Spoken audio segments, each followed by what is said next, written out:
This is Autoline Daily, the show dedicated to enthusiasts of the global automotive industry. The Biden administration is putting 100% tariffs on imported Chinese electric cars to protect the American auto industry, and with good reason. A survey from the data firm Auto Pacific finds that 76% of Americans under 40 years old would consider buying a Chinese-made car. Really, millennials and Gen Zers are especially open to it.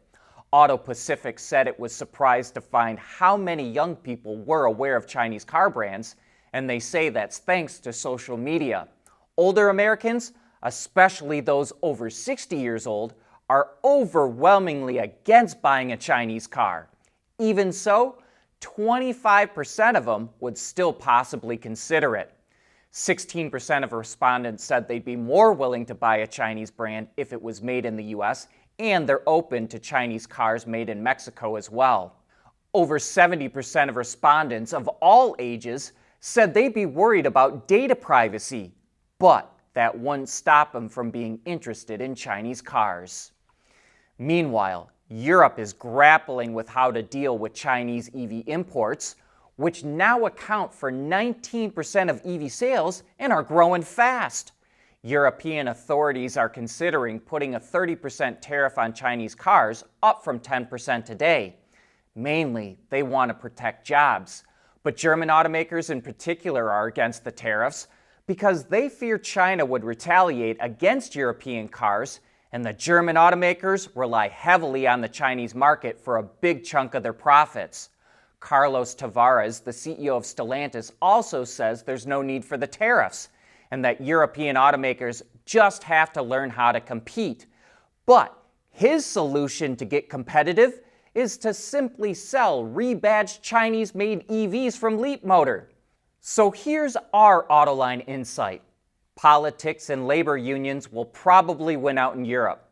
We think the EU will put a 30% tariff on Chinese EVs, even knowing full well that China's going to retaliate. By the way, it's not just mass manufacturers in Europe who are worried about Chinese EVs. So is Ferrari. Benedetto Vigna, the CEO of Ferrari, tells Bloomberg that this is, quote, a call for action for Europe. He's not calling for tariffs on Chinese cars, but says Europe needs to be, quote, more pushy, less complacent. But then again, Ferrari doesn't have too much exposure in China. Vigna says it will never account for more than 10% of Ferrari's sales. And he's very bullish on Ferrari's first electric supercar that's going to come out at the end of next year. He says they've come up with the right sound for the powertrain. Quote, an electric motor is not silent, Vigna says. It can deliver emotion. And we don't sell technology, we sell emotion.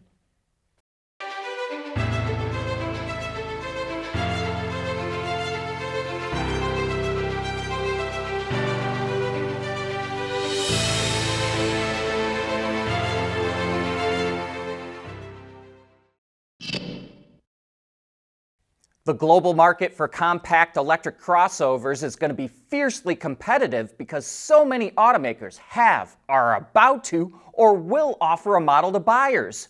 One of those about to enter the segment is the Kia EV3. You can see the family resemblance to its big brother, the EV9, but the ruggedness has been toned down a bit. The interior is clean and modern looking, with a long, thin 30-inch screen that houses two displays. The EV3 is built on a front-wheel drive version of the Hyundai Group's eGMP platform and offers two battery sizes. The standard version comes with a roughly 58 kilowatt-hour battery pack, and while Kia didn't reveal how much range it will offer, it did say the long-range version with an 81.4 kilowatt-hour battery will offer up to 600 kilometers or 372 miles of range on the WLTP test cycle. At the moment, we're unsure if it's a 400 or 800 volt architecture and what chemistry the batteries are. But when we learn that, we'll be sure to let you know. But we can tell you both versions of the EV3 are powered by a 150 kilowatt or 201 horsepower electric motor. Pricing is expected to be around $35,000 to $50,000, or roughly 30 to 46,000 euros. Sales kick off in Korea in July, followed by Europe in the second half of the year, then the US and other markets after that. And according to Automotive News, Kia eventually plans to sell 70 to 80,000 in the US alone. So the EV3 is a massively important vehicle to the company. More and more vehicles are being written off or totaled after an accident, according to an opinion article in Bloomberg. And that's because it's more expensive to fix a vehicle, due in part to all the new technology that's coming into cars. Repair costs have risen 50% since the start of the pandemic. AAA says advanced driver assistance systems account for 38% of repair costs on average. In a Ford F-150, for example, replacing and calibrating a side mirror with a camera is estimated to cost $1,600.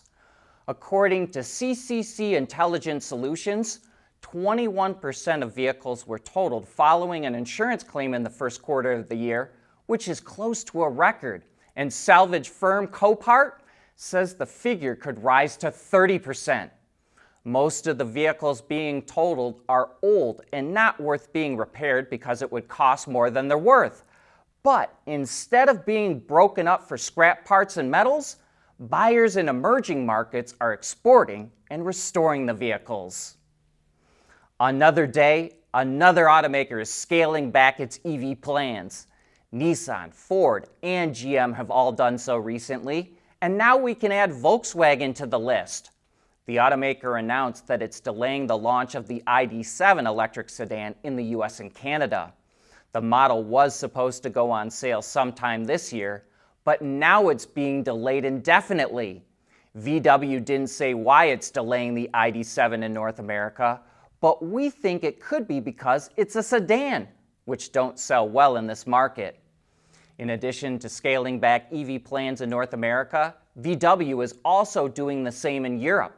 The automaker's chief financial officer says its battery plants in Europe may take longer to reach full capacity than it planned. VW is still intending to start battery production next year, but due to the slowdown in EV demand, it won't ramp up as quickly. As if Mercedes-AMG vehicles weren't already an exclusive club, it's coming out with an extremely limited series of cars called Mythos. And it's previewing the first of those models, the Pure Speed concept, which is going to be the base for a production car that's limited to just 250 examples and will only be sold to the most dedicated Mercedes-Benz enthusiasts and collectors. It didn't provide a whole lot of detail about the car, but we think it's based on the current SL, and with a halo bar over the cockpit like an F1 car, we wouldn't be surprised to see an F1-inspired powertrain under the skin. It's not often that you see a sports car with no top or no windshield, or windscreen depending on which side of the pond you're from, but Pure Speed is not the only one. Several years ago, McLaren started production of the Alva, Ferrari pulled the wraps off the Monza SP1 and SP2, and Aston Martin debuted the V12 Speedster. And just recently, at the Beijing Auto Show, Fang Chengbao, which is part of BYD, revealed the Super 9. You can easily just compare the numbers to figure out that the new Jeep Wagoneer S will beat the Tesla Model Y performance on paper.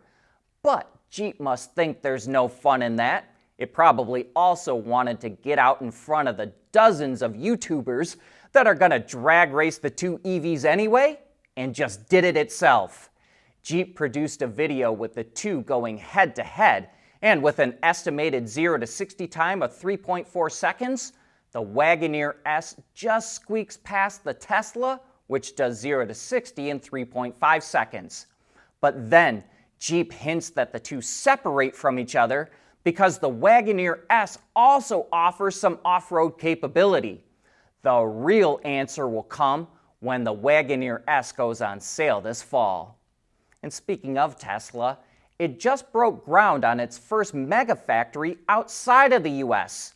Located in Shanghai, the $200 million plant will produce 10,000 commercial energy storage systems, or megapacks a year, and it will have a capacity of 40 gigawatt hours.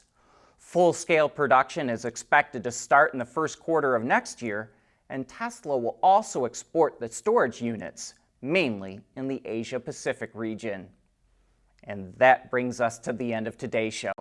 But don't forget that Autoline After Hours will be live at 3 p.m. Eastern Time today, and I hope to see you there.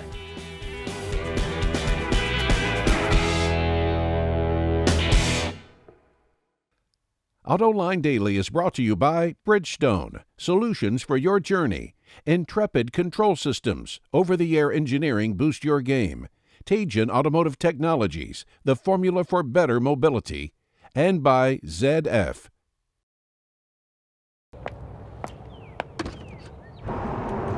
When the peace and quiet of your morning commute is as comforting as your morning macchiato. That's what really matters. Bridgestone Turanza EV tires. Less noise for more quiet comfort. Intrepid's NeoVi Pi, allowing automotive engineers to interface, capture, and monitor vehicle data using Raspberry Pi. As a matter of fact, it's the automotive industry's first robust platform for Raspberry Pi, featuring Intrepid CAN-FD technology and Raspberry Pi compute module. The NeoVi Pi is designed for automotive environments, allowing use with relative power ranges and applications. In addition, the NeoVi Pi enables you to use the Raspberry Pi for compute while avoiding additional development to adapt to network environments. That makes the NeoVi Pi powerful enough to solve your vehicle network problems, yet small enough to fit in your backpack. One of many Intrepid tools used for developing zonal architecture and software-defined vehicles.